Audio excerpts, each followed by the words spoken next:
Bristol Community College, Mathematics with Dan Avedikian, Math 060, Topics in Developmental Mathematics, Section 3.5, Problem 11.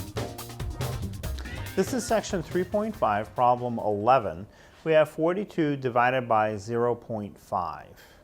Now, again, if you have a calculator, you can just enter it in the calculator in this form and get the answer.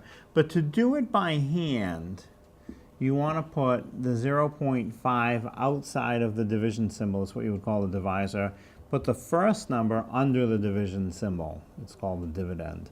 Now, to do the division, you can't have the decimal anywhere in the front number or divisor except in the far rightmost position, and that's not where it is where the problem starts.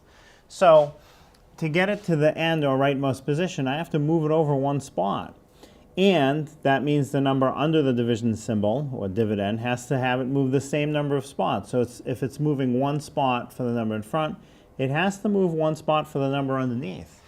Now, in the problems originally written, there's no decimal written in the number underneath, so you can assume it's at the far right end.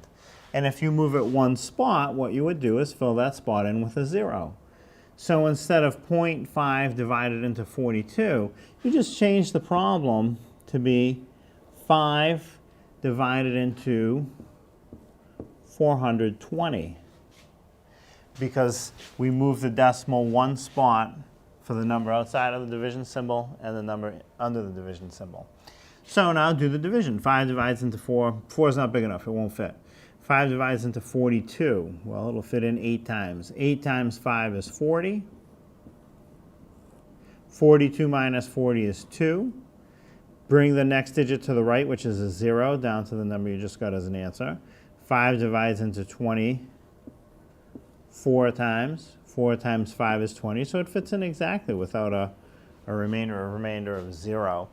So 42 divided by 0.5 is 84.